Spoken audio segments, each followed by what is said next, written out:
Here we go. We're live. What's up, everyone, and welcome to the Nintendo podcast, Class vs. Crass. Finally back home. With me tonight, I've got, of course, Shawn Long always joining us. How you doing, Shawn? Yo, chilling, doing good. Nice. And obviously, as I said, I'm back home, so we're good. Today, we're going to be talking about some E3. Everyone already knows what you think about it, but we're going to have some discussion, what I saw on the show floor, what I took away from it, and Shawn and I are going to hash out topics, what we thought of Nintendo's presence, anything E3. We welcome you guys to join the conversation too. There's a chat right next to the video. So ask your questions, share your thoughts, toss up some topics. We're going to have a good hour of discussion. So Shawn, anything you want to start on? Yeah. Why did everything kind of suck? God knows. I did not like Nintendo's digital event. It sucked. Well, no, yeah. I mean, everyone knows about the digital event. Look at this. They're already asking for the Devil's Third news. Yeah, it sucked. I haven't told you about the whole mystery I unraveled with this Devil's Third thing. I know you were working on something. Did you actually? I'm at the point right now where I feel like I need one more thing to make it an article. But the thing is, if I wait too long, it loses anything. So I'm almost tempted to just kind of, I don't know, let the cat out of the bag of what I think it is based on, everything I've gathered. But who knows? Maybe I'll do that here. Maybe I won't. But right. Yeah, the digital event was just, it sucked. Like, what the hell happened? Like, they had May. They were dropping bombshells left and right through May, leading up to June, still like announcing a whole ton of shit. Obviously, we were thinking that there was going to be some surprises. And even on the Sunday, we have the World Championship and we have an amazing Smash focused direct. And like then finally when the whole world is looking at them and not just Nintendo fans, it's like they go back into their shell and they're like, oh, we only do Mario stuff. Well, I think that was a problem. I think they underestimate. I don't know how you would underestimate something like that, but I think they underestimated, just how important E3 is. And they could sit there and say, oh, it's not important, blah, blah, blah. But bullshit, it is important because Nintendo fans watch Nintendo Directs. Everyone watches E3. And that's the difference. So, yeah, that's where you go and that's where you do your shock and awe. It's at E3. Right. And there was lots of shock at, how everything sucked, but not much awe. Like in comparison, it was terrible. Like what even Nintendo had to show. Talking about the Wii U side, there were 4 games to try at E3. 4 Wii U games, 2 of which were at last year's E3. So there was only really 2 new titles for the Wii U to actually try out. One being Mario Tennis. Like there's only so much that can wow you from hitting A to smack a ball back. And then Star Fox, which I was very excited for and which let me down immensely. I want to hear about that because I've heard people say that it was really good, and then I've heard people say it wasn't that good. So share your Star Fox experience. So there's a lot of hate on the graphics side. I don't care about that. I think it looks fine. And if they had to do some sacrifices for, performance, that's all on them. I think it looks perfect the way it does. My problem is the gameplay. As soon as you pick it up, you've got the familiar Star Fox on the screen. Anyone who's played Star Fox Assault 64 or the Super Nintendo one will feel right at home. It's all familiar. It feels good. But then you try to shoot stuff and you can't because you got to look at your gamepad because that's where all the shooting happens. On the gamepad, you got your cockpit view, and you have to move the. I don't remember if you have to move the gamepad or if it's all joystick control. But either way, you have to move something on the gamepad to shoot. So while you're shooting, you can't see where you're flying because you're focused on what you're aiming at, and you're not focused on what your ship's flying into. And I assume that as you get better at the game, your eyes can like dodge, or you'll probably play like this where you just do one of these. And maybe some people will like that, but in my short experience with it, like that was very intrusive and I just hate it. I was like, this isn't fun at all. It's frustrating. I'm crashing into shit left and right because I'm so busy trying to shoot shit. And then if I'm focusing on flying around things and actually like navigating my ship, I'm missing everything because I can't target it. Right. So now, they only had gyro controls when you played it, right? Probably, and that was fine. Like the gyro felt good, especially now that we have Splatoon and like even on my 3DS, I don't play Star Fox with gyro, which is weird. But on the Wii U, it felt fine. Like it just feels quicker to like, oh, there's an enemy, there's another one. I was fine with that. I would imagine that you can turn it off if you want. Like gyro is the least of Star Fox's problems. So, do you think? I almost think that like one of the problems is that you're playing it, where you're playing it. You're playing it at E3. You're standing up. You're not in the comfort of your own home. Do you think that if you're sitting down on the couch in your house, more focused, do you think that would be a better setting? Do you think that part of your frustration could have been because of the setting? Not really. Everyone I was with had the same kind of feedback that was just frustrating because they were either crashing into stuff or missing stuff. And there is a comment from Nico saying there's a cursor on the screen. You don't have to look at the gamepad from what I saw. True that you can shoot anything that's kind of in your general, like if it's in the default position of your cursor, or I guess he was saying that maybe you could move the gamepad for the cursor. I tried looking just at the TV so that I could pilot and actually shoot around, and it wasn't working as effectively as actually look into the cockpit to aim and shoot. Like I said, it might be. I feel like it's a game that has a learning curve, and then after, if you spend a good half hour, maybe even an hour with it, maybe players will get good at it, and that's not a problem. But the fact that it's intrusive, it's not a pick up and play title, that tells me the general consumer will not pick it up, but maybe the more engaged gamer will. Do you think they can change that though? Do you think that they can fix that between now and December, or now and we'll say October, because that's probably when they'll stop? If anything, they'll maybe have an option where you can kind of put the focus just on the screen. That's all I can see them doing. Right now, it really feels like they're pushing hard to like, this is your gamepad game. This is the game that justifies gamepad. And I used to believe in the gamepad, but honestly, I'm tired of games that are trying to shove it in my face so much. Like the gamepad is good as a subtle thing that you don't need to play with. Like if it's just like Fordable Space Adventure, there's your gamepad game. That's how you do gameplay with a gamepad. Otherwise, it's a nice to have, but it shouldn't be a must have. So if Nintendo turns that as an option where you can actually do your aiming appropriately on the screen without having to look at the gamepad, then it might be saved in that case. But right now, I'm worried. I mean, that'll also get rid of off TV play, which is what I use my gamepad for the most is off TV play, so I can have some bullshit on in the background or something. I mean, you can't have off TV play when the gamepad is so essential. Right, and I think it would be even cool if you had the option to either play just on the gamepad or just on the TV, but you can switch between cockpit and is that what it would be called in a flyer? Yeah. Third person view, right? Yeah. Third person or cockpit. Like if you can switch between that so that you're flying, then it's like, okay, I need to even in the open area, it wasn't really working well. Like at the end of the first level, you're in an open area, you've got a tower in the middle, and there's all these crawlers that are trying to go up there and kill Dr. Pepper, or not Dr. Pepper, General Pepper. And you basically have to aim on the top of their heads to kill them. So you're in free range mode. So your ship is kind of flying around, and my God, everyone I saw playing that was just crashing into stuff. I've never seen people have so much trouble grasping the controls. So my take from it is that it's not intuitive, and therefore that's bad. Nintendo has always been very good at just having simple gameplay that's just fun. You pick it up, you get it, it's fun. And I feel that they failed at that in Star Fox, which really sucks because I love that franchise.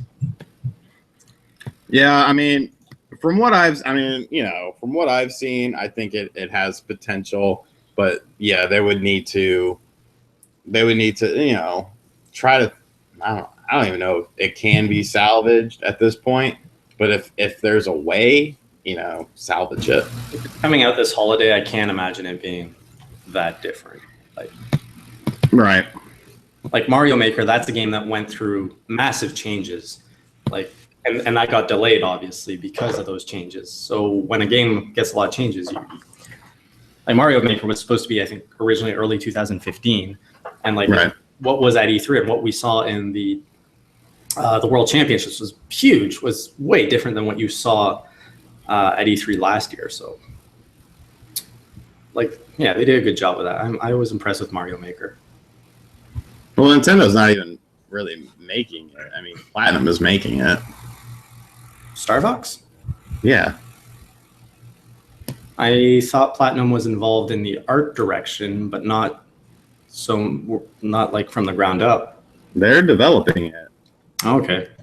I've been there's your fucking sorry, I didn't mean to say the F word, but there's one of your problems with the damn digital event. You don't even say that Platinum is making Star Fox. You save that for the Treehouse. Like, get out of here, dude. Like, oh my, that pissed me off immensely. So yeah, being at E3, just let everyone here know, I've been disconnected from the online world, so I actually probably know less than most people. Like, I heard a lot of stuff drop during Treehouse, which, like, nothing should be announced during Treehouse. Nobody's got time to sit and watch all of Treehouse unless you're a hardcore Nintendo fan. So, no reveal should be there.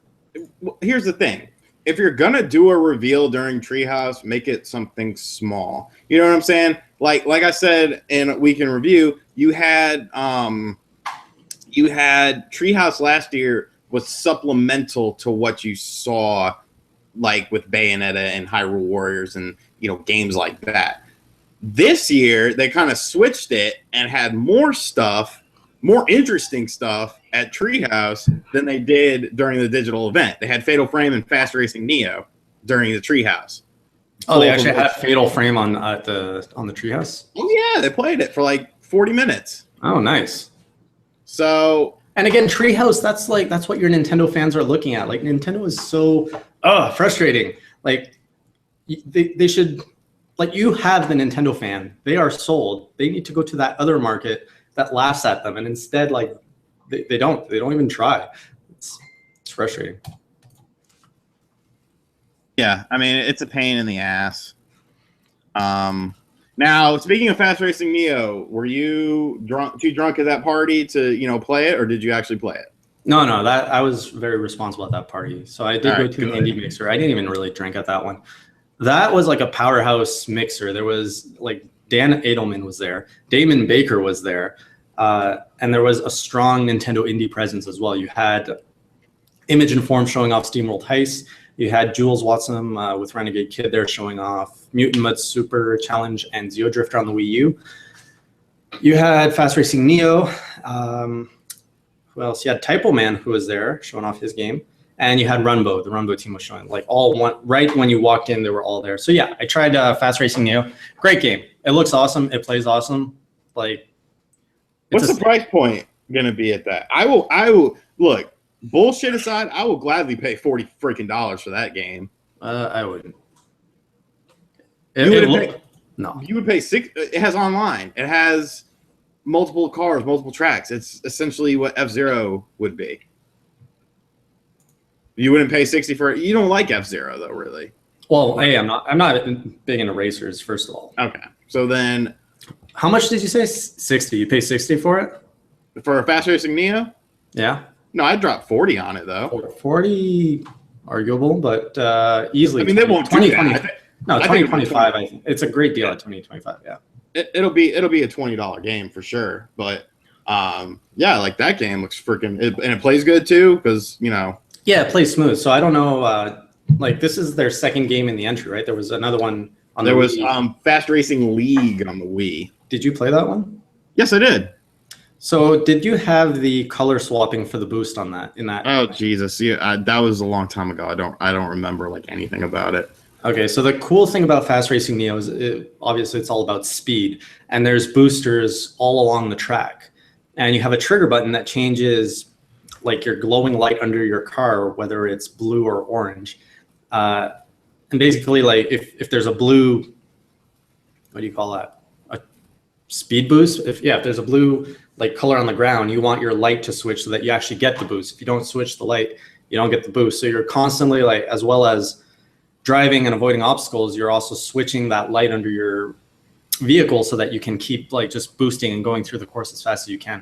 So that is very like smooth gameplay. It's fun to do. It's easy, and yeah, it's fun.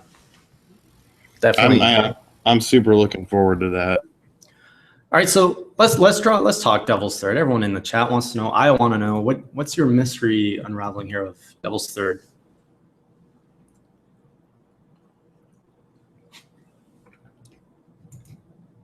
Oh, did I lose you?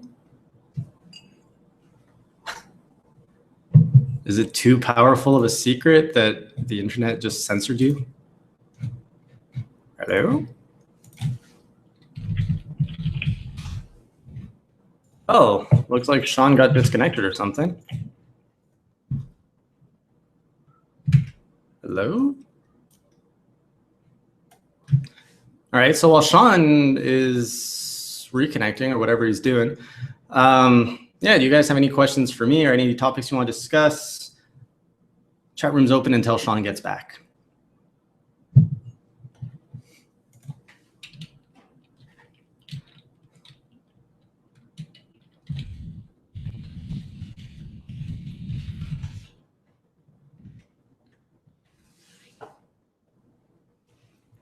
So I can show you guys some swag from Ether if you want while we wait. Got these cool Bethesda pins. Not Nintendo related, I know, but the only really cool Nintendo swag I got was obviously this lanyard that was given away to every attendee at E3, which was Super Mario Brothers 30th anniversary stuff. You get some cool art. Really cool lanyard. I know, isn't this a sad podcast? All alone by myself. Waiting for my Crass. Sup, bitches? Whoa, where'd you go? Dude, how creepy is that right as I was about to say something, my fucking internet just cut out. Nintendo is listening to us. That's why. They don't want you talking. Dude, that was creepy. Like, I don't even know if I want to say anything now. Holy shit. So yeah, basically, oh man, I don't want to say it yet because I don't know if it's true, and I feel like this could be something that mars my legacy. But I have talked to a lot of big people, and they're kind of saying what I say makes sense, and they're actually helping me with these with my theory essentially. So okay, frick it, we'll do it live. All right, so here's what's going on with Devil's Third. If you had to ask me, I won't. I'm not going to mention names of things. If you had to ask me today, right now, okay, let me preface this first. I give this game 2 months. And what I mean by that is, if in 2 months you don't hear anything about the game, this is what's happening. If you do hear something about the game, if there's a direct on the game, something like that, then, okay, I was wrong. But if you don't, I'm right. And here's what it is. Devil's Third will not be published by Nintendo of America in North America, and it will have to be done by a third-party developer, similar to how Last Story and Pandora's Tower were on the Wii U, and it will be a retail GameStop exclusive. Now, as far as how I came to those conclusions, that's a whole nother story. I can get into that, but I might not. But as of right now, today, that is what I feel is going to happen. That seems fair. This is that's part of my thing. We're not going to name names though.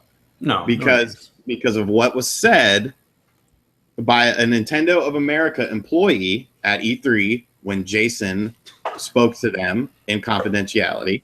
Well, not really confidentiality, but off the record, was that they were not handling the game. And that struck me, at first, I didn't think anything of it, but that struck me as odd. So I started talking with another Nintendo journalist that is, much bigger than I, and we started throwing things around. And when I told them that, that's when they came back with, well, that to me sounds like the whole Pandora's Tower and the last story incident. And I said, you know what, you're right. And they said, I don't think Nintendo's doing it. I don't think Nintendo of America is going to do the game. And I said, you know what, I think you're right. So that's how we came to the decision that it's going to be someone like Xseed or something like that. Now, as far as how GameStop plays into it, I was speaking that same night because, I was racking my brain as to why I hadn't seen anything from the game. So I started talking with a GameStop manager who contacted me on Facebook and said they had something interesting to tell me.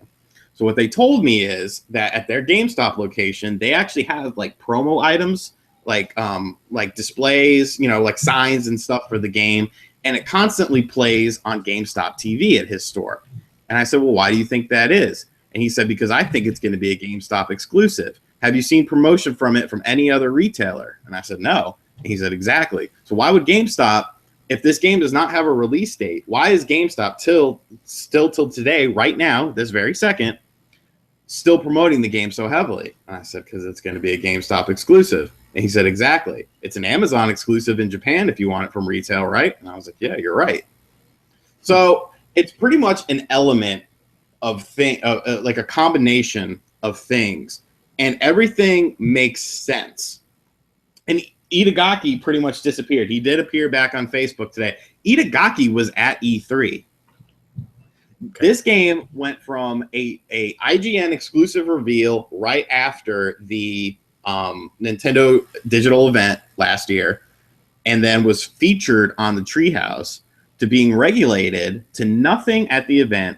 1 week before the event, Nintendo of Japan did a trailer and did an interview with Itagaki. Now, that has not been translated by Nintendo of Europe or Nintendo of America. Why do you think that is? I don't know.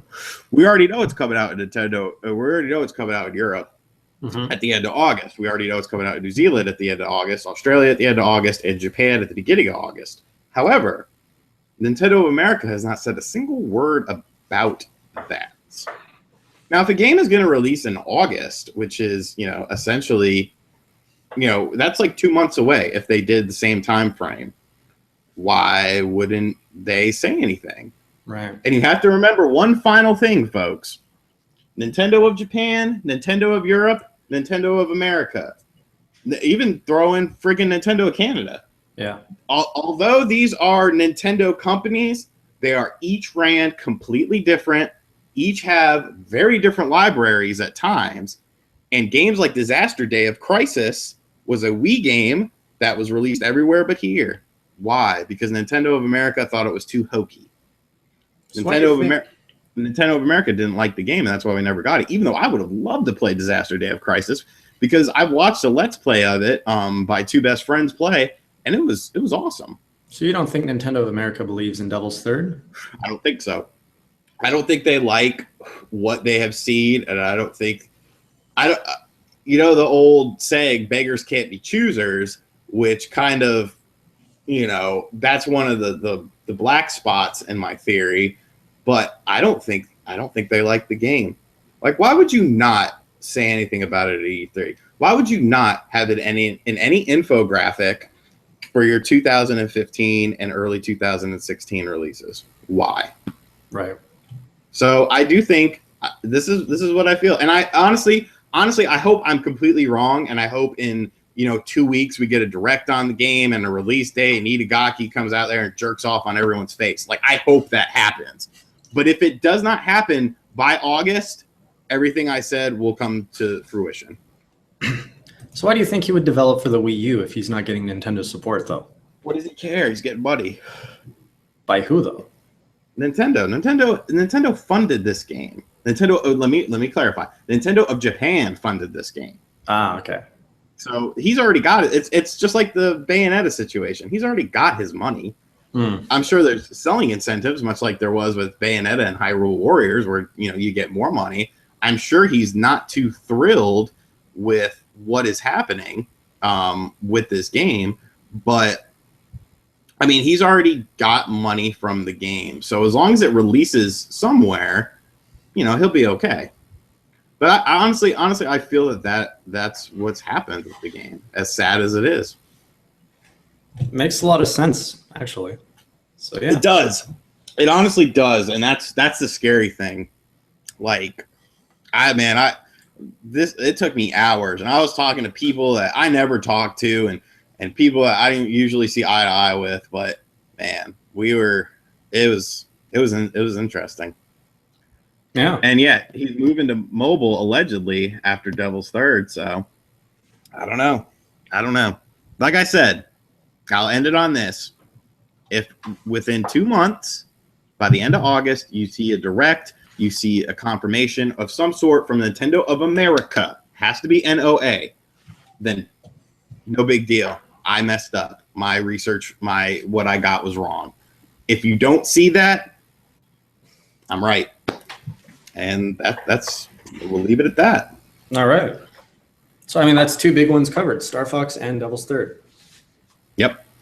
So back to if you really want to get into bombs, I can tell you what the NX is going to be, because I was in a group discussion last night for like 2 hours with a bunch of guys I know, and we were throwing stuff around, researching stuff, and what we found was actually very, very interesting. All right, well, you got us all teased. Let's go. No, we got to save that for later. Can we? All right, screw it. Let's do it. All right, so here's what this whole theory stems from, is that ecosystem graph you saw with mobile, computer, Wii U, and 3DS. Now, a lot of people are assuming that I'm taking over. Dude, you have so much E3 shit to go over. Go over that. This is just a crazy theory anyways, and I mean, there is some research behind it, but we can get into this later another time. I want to hear more about your E3 stuff. Nobody's going to care now that you've teased them all. But I mean, once again, I could be completely wrong. It's just a theory.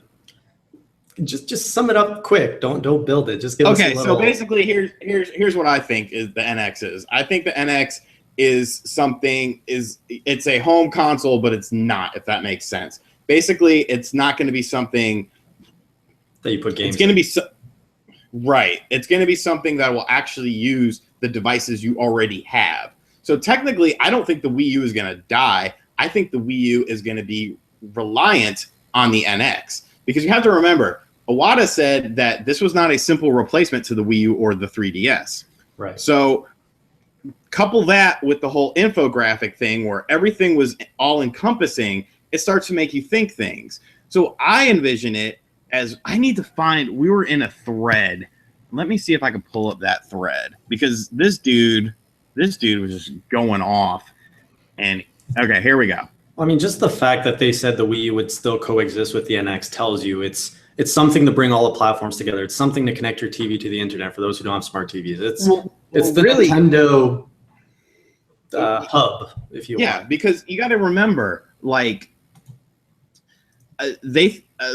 from what I've gathered, it's like that Nintendo has been theorizing and working on the NX before the Wii U even came out. Because you got to remember, they were talking to DNA back in 2010. So what happened with the Wii U is that they had to do something because the Wii was dying. And so let me just read this thread, okay? Sure. The Wii U was too far along, so they couldn't resolve the issue in time. They basically wanted a same infrastructure. So the gamepad was also a factor in this.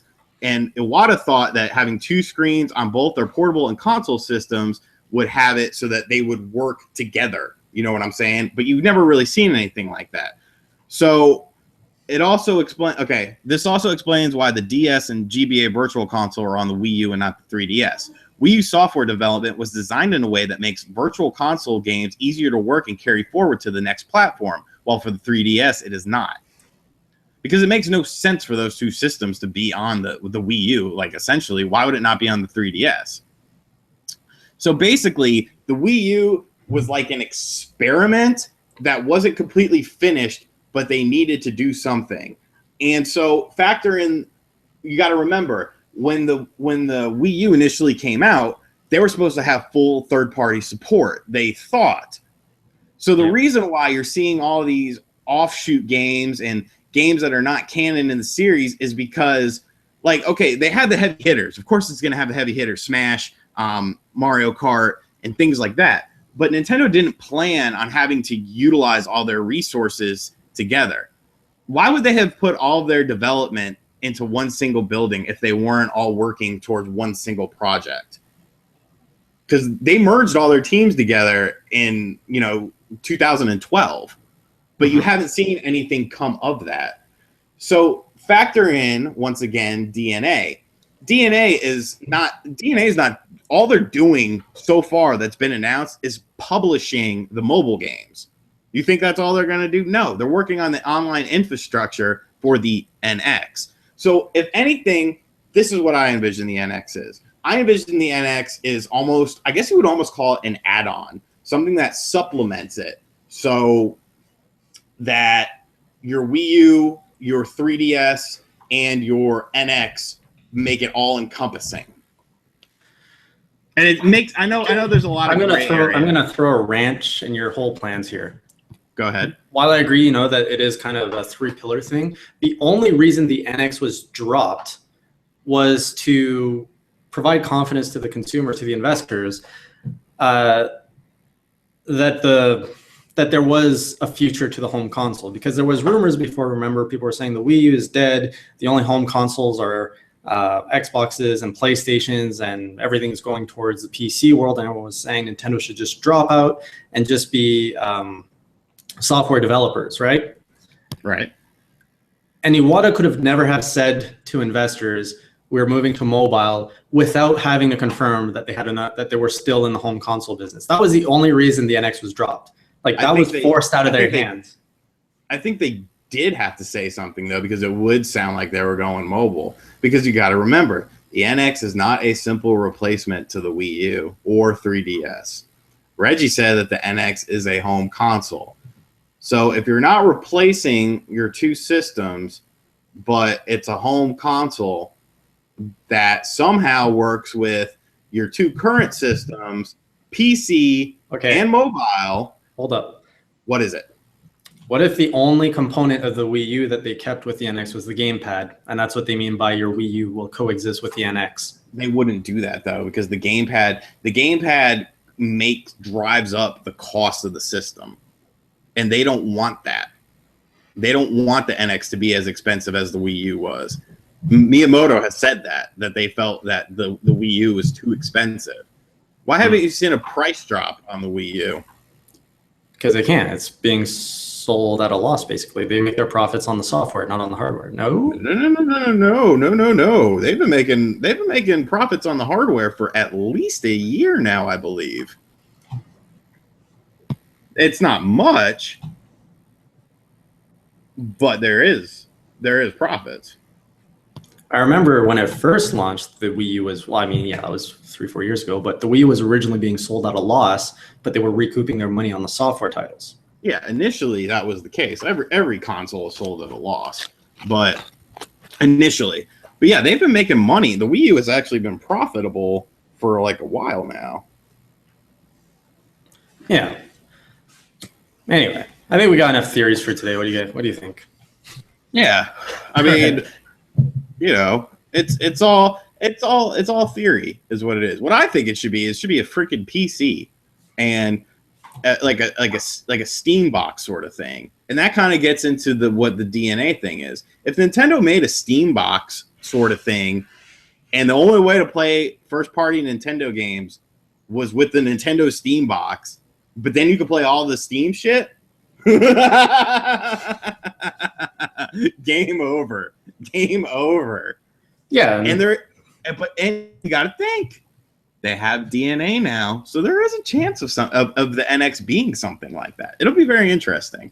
I think it'll definitely be something more along the lines of like what you see from Valve, like a Steam box or something, but with the power of Nintendo behind it. So it'll be mind-blowing.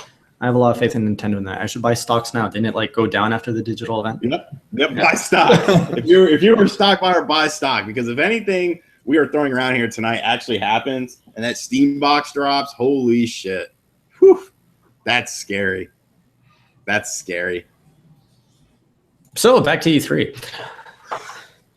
So, while I'm going to add a little bit of a silver lining to this whole Nintendo at E3, because, yeah, it was underwhelming. It was terrible. What we saw last year, Nintendo, hit it out of the park. It's like, we have faith in the Wii U. Here's our Wii U big hitters. They, breathed life into the Wii U.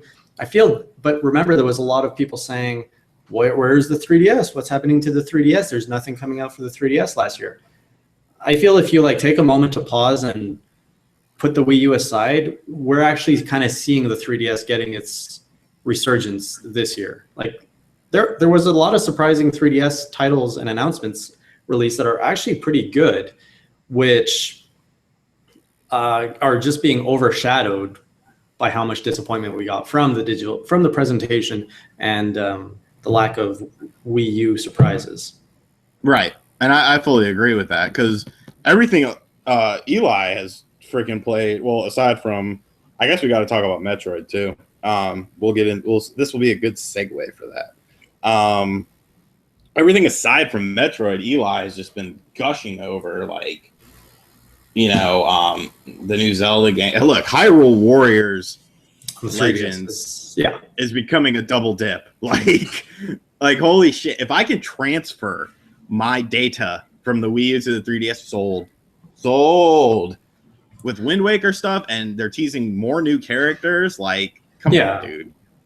And plus the whole switching characters on the battlefield, that changes the actual way you enjoy and play Hyrule Warriors. So right. And plus, what's the other freaking Zelda game?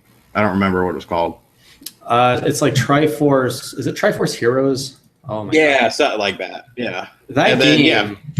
I completely underestimated. I completely forgot it even exists. I'm this is a stupid Zelda game. I don't even want to play it. But on the last day of E3, I went back to try it with two of my friends, and we had a blast. It was so fun. It's we were making so many terrible sexual innuendo jokes right there in the Nintendo VIP booth. It was terrible. What is wrong with you? You sick son of a bitch. You had the jar of wins, so we're all come on, blow me over the pit, and it's just wait a minute. So it was a slippery slope, as you can imagine. But yeah, it was really fun, and the fact that it's online, so a lot of people would probably be concerned oh, I don't have two friends to play with locally, but you got online play, which solves that. No, but it doesn't have voice chat. That was exactly what I was gonna say. You don't have voice chat. You got 6 commands that you can push a button and say yeah or no or come over here. Which is your typical Nintendo shit. I don't know. I don't mind it, though. I don't mind it. I'm not huge on voice chat. I don't know. I just never have been. Yeah, I don't know. I think it'd be more fun with friends. With strangers, I don't care for it, for this Zelda thing. But if I'd be playing with my friends, in the Nintendo booth, I was having so much fun because, I was saying, those sexual innuendos, because we were talking out loud and yelling at each other. That's where a lot of the fun came from, and not having voice chat removes that. Right. And I mean that is that's Nintendo. Yeah. But I am interested in both of those games. Animal Crossing tarot cards or whatever it is can go straight to hell. The freaking Housemaker Animal Crossing game that can just burn in a pit for all eternity. But yeah, let's go with another big in here. Metroid.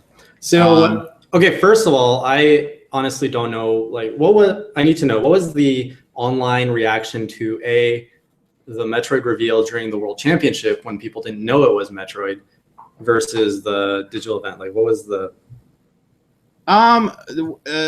when it was Blast Ball, people were very curious and hopeful. Okay.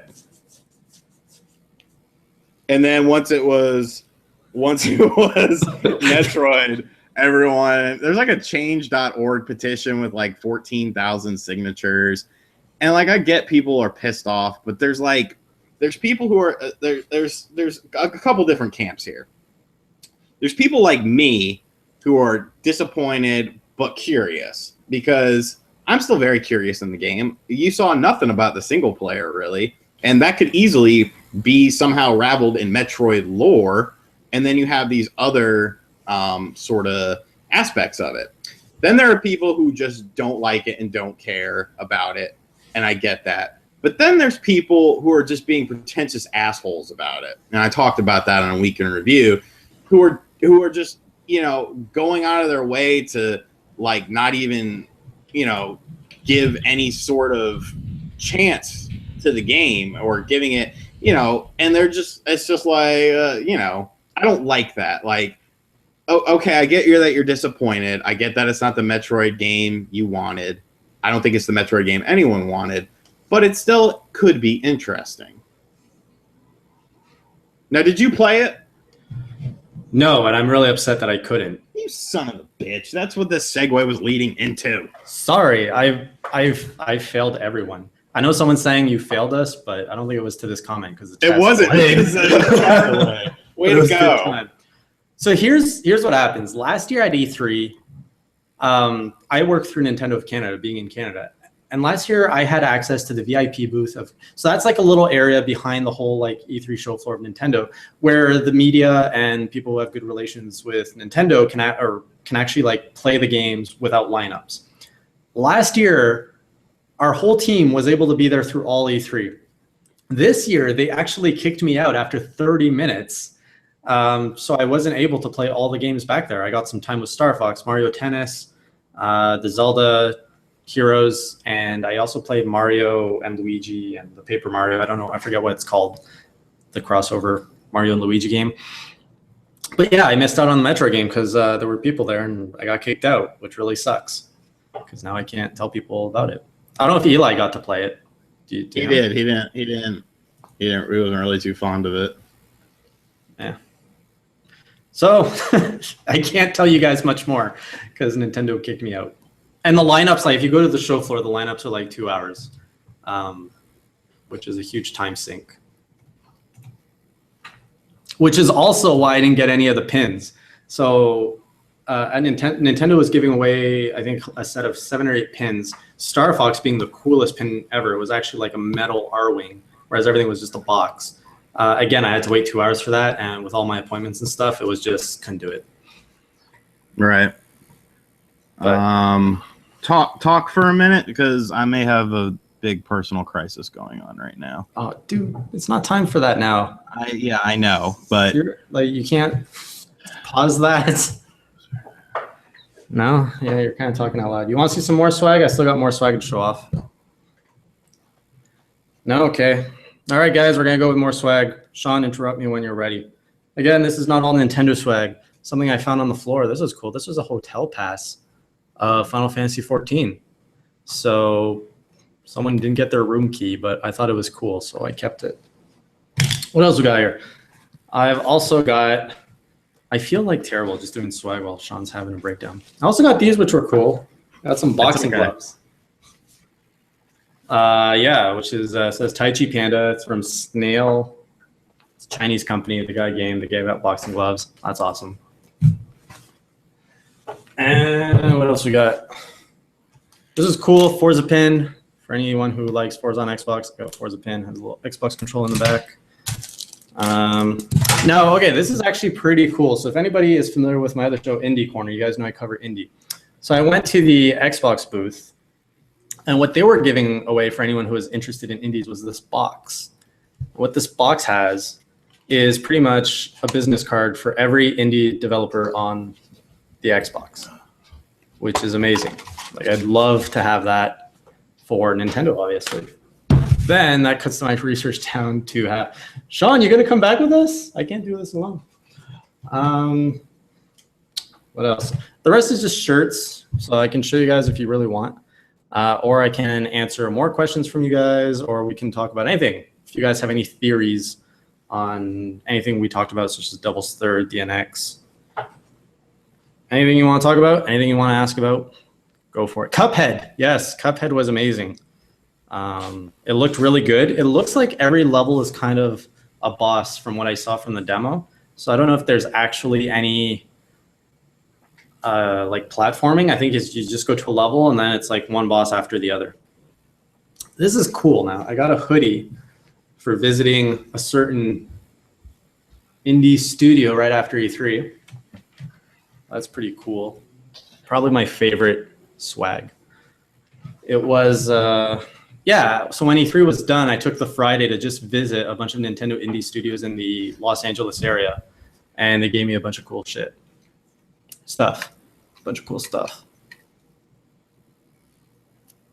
So yeah, so someone's asking, how much did it cost to go to E3? So E3 was all on my expense, and I'm from Toronto, so because I can go through media, there's not an actual price to the ticket to get into E3. It's just I have to go there, and it cost me about $1,000 when you consider flights, hotels, food, all that stuff.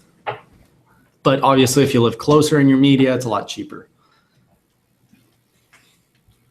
What is happening with the new 3DS? Honestly, I don't know. I brought that up, and there's no new exclusive coming. Like, I think it's just for if you actually want to enjoy the 3D mode properly, you get a new Nintendo 3DS. If you want Xenoblade on the go, you got that.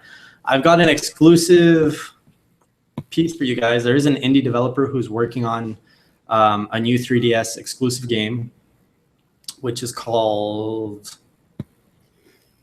I don't remember I think it's called Lifespeed. It's already been unveiled, but there's no gameplay footage out there. And yeah, I've already, I got some gameplay footage, which is, I think that's what you can't find right now. So I'm going to be uploading that and sharing some stories with that. You back, Shawn? Sort of. I'm writing you a message right now. Oh, okay. Yeah, so again, sorry for this, guys. As you know, whenever we do our podcast live, you never know what's going to happen. Never know. Never know. It's part of the fun. Sometimes it's part of the disappointment too, though. So for other t-shirts, I got this one for XSplit. That was just some random dude giving a t-shirt away. So yeah, I just snagged it while there. I got this really cool Rumbo t-shirt. More swag for Indie Corner. I got a bunch of cool t-shirts. And what else we got? What else we got? We got this, which is a Persona dancing game t-shirt, which I actually had to dance at E3 to get. Dance for 30 seconds, get a shirt. Not a bad deal. One of my most interesting piece of swag is definitely this one. And on the other side, you get cool Batman on there. So that was for playing Arkham Knight. You got that shirt. It's also a good game. If you're a Batman fan, you should definitely get into it. Sorry, just going through some. Army Krog was playable at E3. I have played a demo of it. I wasn't entirely that impressed with it. It looks cool, the animation's cool, but wasn't quite my thing.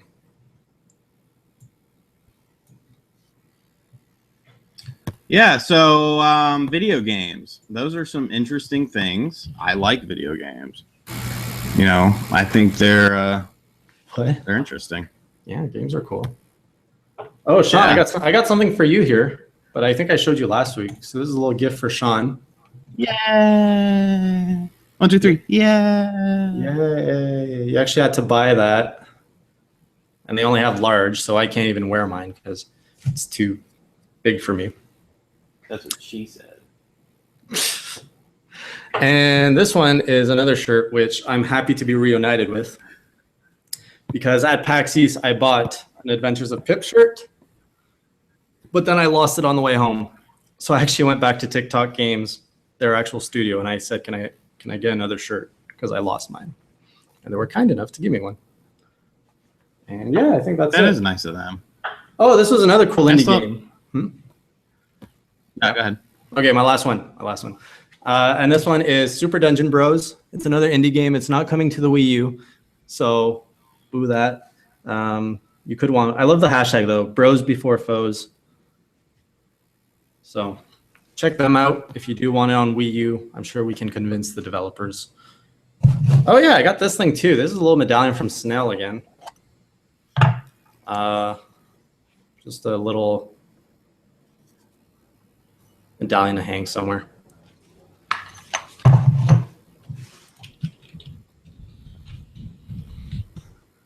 All right, so no, we're good. Let's open up the floor for questions. Got about 10 minutes left or so. Sure. So yeah, E3, NX, Stellar, whatever you want to talk about. How are you gonna spell my name wrong? Unforgiven. SHAW. SCAN. That's such a pet peeve of mine.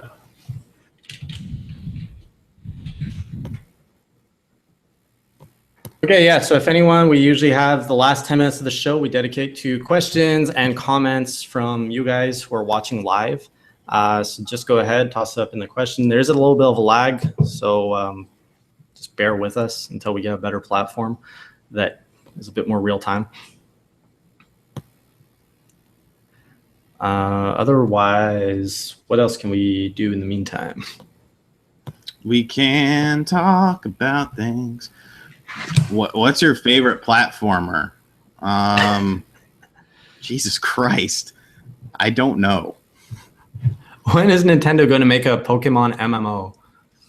I don't know. When do I want Battalion? No, go ahead. Hopefully when they want money, like when they just want to have a cash cow. I like this one. Jason, what did you think about the non-Nintendo announcements like FF7 Remake and Shenmue 3? That's a good question because I actually went to this E3 wanting to buy another console, either the PS4 or the Xbox One, and I was on the fence. I've never gone Xbox. I've always been kind of a PlayStation. I've always preferred PlayStation. I got PS2, 3. So like a lot of people were saying the Sony press conference was good. The FF7 Remake was good, but I felt like it was just so tossed aside casually. Like, oh, here you go. You got like this thing that you've wanted for 20 years. You're just going to toss it that casually. Like they could have started with that, ended with it, done so many things with it. It was just kind of underwhelming how they did FF7. I'm excited for it, but ultimately Xbox won me over just because everything PlayStation announced, it's all like 2016 and beyond, whereas Xbox has stuff coming this year. And they have the 360 library now that I can dive into. So that was good. Shenmue. I've never That's played all I Shenmue. care about. Oh, that's a good point though. Shenmue. What I hated is using a press conference to announce a Kickstarter. What do you think of that? Have you seen what's been going on with the Kickstarter? There's some weird shit going on with the Kickstarter. Like really weird. Like stuff I don't like weird. Like the 2 million was just for like initial funding, and if you want an open world Shenmue like every other Shenmue is, it needs 10 million and just a bunch of weird shit like that. I don't really care for that. I thought it was like a terrible precedence to have a Kickstarter announce. You know what we're going to see at future E3? E3 is going to become the Kickstarter launch platform. It's going to be, you like this game? Go Kickstart it. You want that one instead? Go Kickstart that one. Oh, you like that game? Well, go Kickstart. You choose your future. You choose your E3. Customize E3 the way you like. Like, get out of here. What was your favorite Nindies at Home demo? Freedom Planet. I just got home today, so I didn't play any of those. Freedom Planet is the greatest thing in the world. Freedom Planet. It's Sanic. It's Sanic, and it doesn't suck. Yeah. Why are we talking about Xbox One and PS4? Damn it! Because it's E3 recap. We're doing an E3 recap. Ian Hissey wants to know. Ian. I think Ian wanted to know. Okay. Sorry, Ian. Let's stop it. Here we go. End. No, sometimes you gotta look at what's going on in your neighbor's yard to talk about, the grass in your yard. Yeah, PC Master Race. That dude is right. Like, holy shit! Everything that's coming out is coming out on PC. So I'm almost to the point of where I'm just like, I'm just gonna buy a dope ass PC. But then part of me is like, well, what if Nintendo makes a PC? So I'm waiting. I don't know. PC is too much. I have my own PC, but it gives me a pain as to.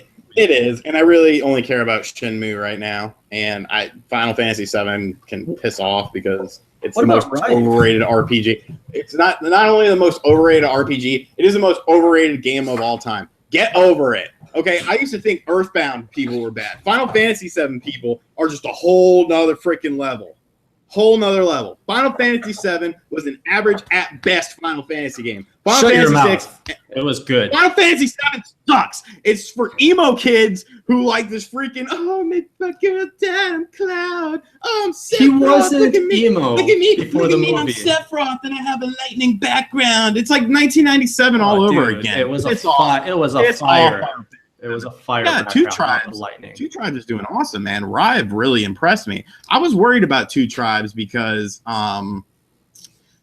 what game did they have that did not do well? Was it Tokitori? Yeah. And like they weren't looking too good. And then they came out with this, and it was like, oh yeah. Right. Speaking of which, we have an interview with the Rive team from PAX East on this channel that you can find somewhere in the playlist. And they actually talk about how they just made the game that they wanted with Rive, and like they actually kind of talk about Tokitori and the mistakes with that. So if you're interested in a little bit of background, go check out that interview. Yeah, because Rive looks awesome, and it plays awesome too. Yeah. Oh, the rare replays. That was a cool announcement.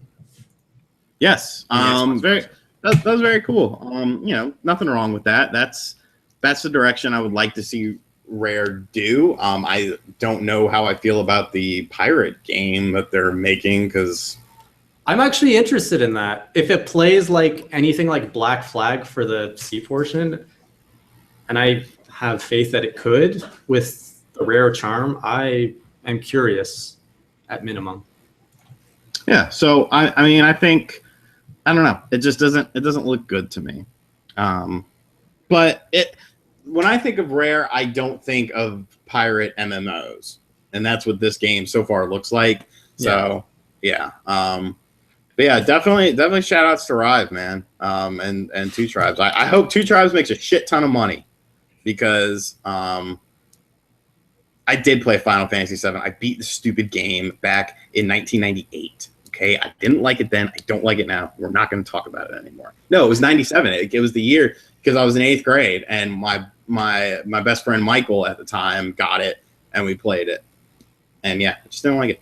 But what I do love is Shenmue. Of course. Shenmue is freaking awesome. Yeah, I'm actually looking at the Rare replay. Like, I actually want to go back and replay those games, because I haven't touched half of them since. There's some the weird. 90s. I heard there's some censoring in Conquer, though. Of all companies to censor something, Microsoft? They're What? censoring? Wow. Censoring Nintendo games. That's kind of funny. Right. That's like a new low. Right. Yeah, I definitely got Assassin's Creed 4 vibes from the thing. And yes, I know people are going to get mad at me for saying Final Fantasy VII is stupid. I'm a loud everyone person. gets mad at Shawn. He's loud. Yeah, you just ignore him sometimes, and when he says something smart, you're like, yeah, that guy. And then you ignore him the other time. Yeah. But yeah, I mean, it's just I can think of a billion games. Oh, Wait, you so know, wanna okay. play- You know what my surprise of E3 was? And it was not Nintendo. I'll say it right now. It was not a Nintendo game. You ready for it? What is it? The game that impressed me the most at E3 was Mad Max. I didn't even see that. I know it wasn't like, I think it was very low key, and I stumbled into an appointment, and they're like, "Here, play Mad Max." It just blew my mind. Well, okay, it didn't blow my mind, but it was awesome. Like you play in obviously the post-apocalyptic world. You're in a desert. They give you like one of the vehicles from the franchise, and you just like drive around. You go to camps. You scavenge for materials that you can then use to upgrade your car. In the demo, you actually chase down a convoy. And like you can fly off cliffs and stuff. Your car can take a beating. Like there's none of this respawn. You just roll and you get right back up. So in the convoy, you're like ramming them. You can have spikes or flamethrowers on your car, and you can like shoot off to the side. You've got a harpoon gun, and you can actually like start tearing apart the car that you're chasing. So you can actually target like almost like a Fallout if you've ever played that. You can target the tire, pull that off, and then the car will do something. You can pull off the trunk, and then you can actually start like targeting the gas containers and make them blow up. You can actually pull a guy through the windshield and then have him drag behind your car. You can use a shotgun and just blow them in the car. It's a great game, and it's an open world fun. Like there's just so much stuff you can do. So Mad Max. Yeah, That does sound interesting. But yeah. Any thoughts on Zombie U coming to other platforms? Enjoy it, suckers. Enjoy it. God, Zombie U was. We were talking about when I was in that little discussion last night with those guys. I was talking about Zombie. We were talking about Zombie U, and I was actually reading my review that I wrote for it back when the Wii U launched on the old website I used to work for. And that was the lowest rated because I bought a shit ton of because I mean we got games at that time, but we didn't have like pre-release stuff. So I just went out and bought like pretty much everything I wanted that came out with the Wii U. And that was the game I was the most looking forward to, and that was the game that let me down the hardest. So yeah, Zombie, I think it's called now. Enjoy it because unless they redo it and add more melee weapons and add more interesting elements to the game, it's a piece of crap. I mean, it's not a piece of crap, but it's a very last gen game. So let's have some excitement for the crowd. You guys have been amazing tonight. We've had a good turnout. We actually hit the magic number, which we used to once upon tease that there would be a giveaway if we hit that number, and I completely forgot. So who wants a free T-shirt? We're gonna give out a Nintendo Enthusiast free T-shirt to one of you lucky viewers. As soon as I want one. Yeah, as soon as we figure out. Shawn, how are we going to pick a winner? You've always got a good idea for this. Trivia question. Someone just actually raised a good question that I want to address really quick. What are your thoughts on Super Mario Maker launching on 9/11? Oh, it's a day. There's actually a reason for that. There is. Eli is writing an article on why that is. Yeah. Oh, okay. Well, there you go. It has to do with the 30th anniversary. It's basically the closest date. Oh, okay. I mean, people look too far. I mean, you could find some sort of tragedy. Like, granted, that's one of the biggest American tragedies ever. But you could find some sort of tragedy in some part of the world pretty much on every day. All 365 days. So, it's circumstantial. I don't have any issues with it.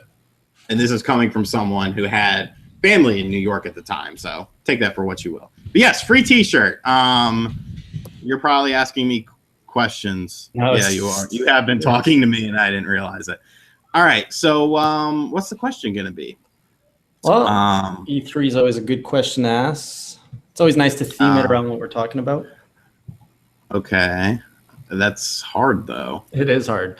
You can't really do it. I could do a trivia question. Give me a second and entertain people, and I'll come up with something. Dude, this is the third time you're leaving me in the spotlight. I'm out of swag. I can't show. I'm gonna start showing people family pictures just to keep them entertained.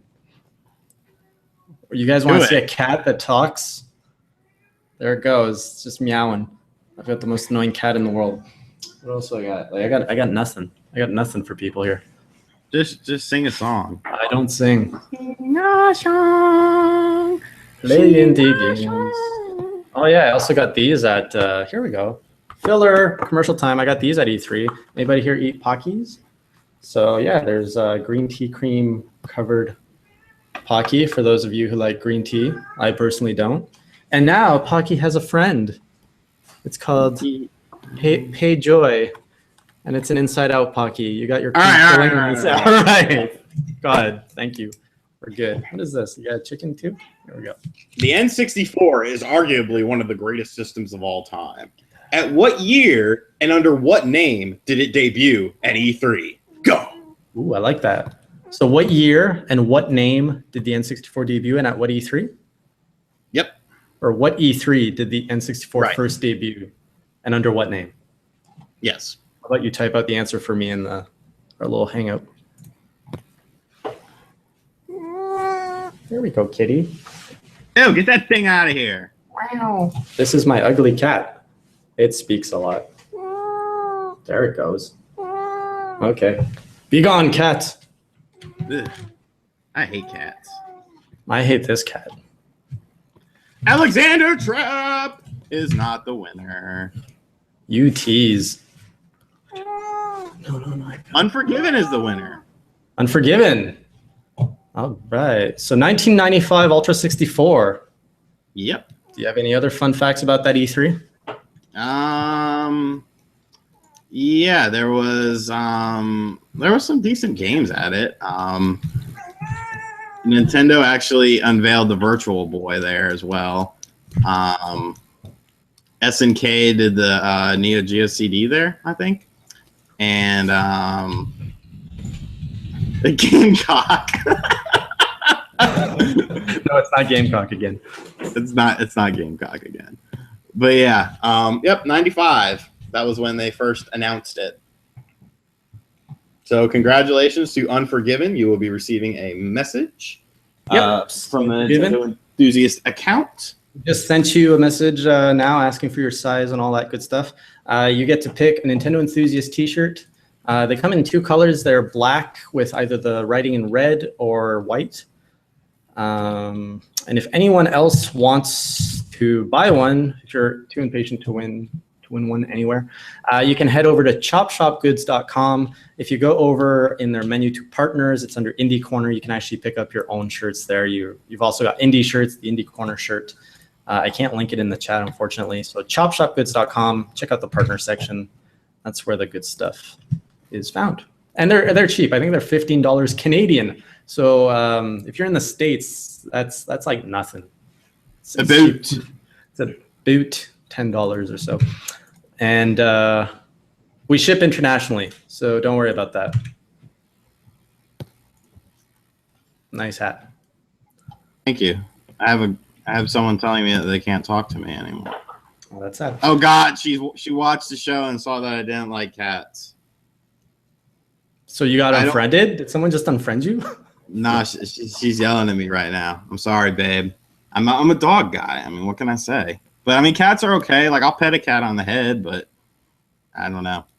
We should make an indie Battalion Wars game. I agree. We should make an indie everything. Sure. Make an indie box. All right, so we ready to wrap this one up? Yep, we can wrap it up. So thanks everyone for joining. Obviously, we do have Class vs. Crass, the best Nintendo podcast on the web, which is available to you guys every Sunday at 8 p.m. Eastern time, unless Shawn and I are disorganized and we have to push it to 9 or Saturday, because that happens sometimes. You can always be the most up to date by following either Shawn or myself on Twitter. You can follow me at Jason_Lepine, or you can follow Shawn at. This is where you say Shawn Long 85. Of course, you can also follow the Nintendo Enthusiast account on Twitter at Nint. Why are you laughing? Dragon Sage made me laugh. Nintendo Enthusiast is the Twitter account for Nintendo Enthusiast, where we also provide updates on this podcast.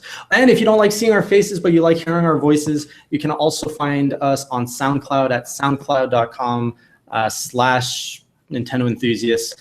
And all of our podcasts are there, at least the most recent ones. I have to upload the ones in backlog.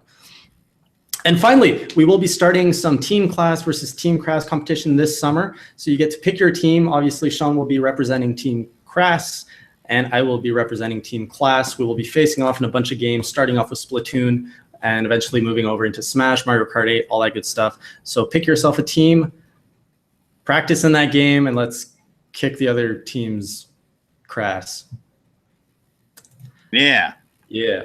So, Shawn, any final sign off for you? Sign off. Yep. All right. So, hope you guys enjoyed our E3 coverage on the website. That was a lot of work, and it went really. The turnout was very good. Traffic was very solid. So, thank you all for that. Thank you for joining us here on Class vs. Crass. If you haven't checked out my retro channel and you want to, I said hi in the chat room. Click my name there. I just did a Shenmue video today. If you're a Shenmue fan, I think it came out pretty good. And just keep on doing what you do, and we'll see you guys. I'll see you guys next week.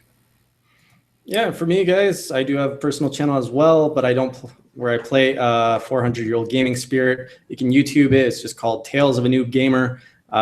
This old cranky spirit with a terrible racist accent is stuck with a new gamer who has never played games. Her name is Lee. She's kind of cute. You can check her and the gaming spirit out at Tales of a Noob Gamer. Thanks again for watching. Have a good week. Keep on playing some good Nintendo games. We'll see you guys next week. Take care. Later.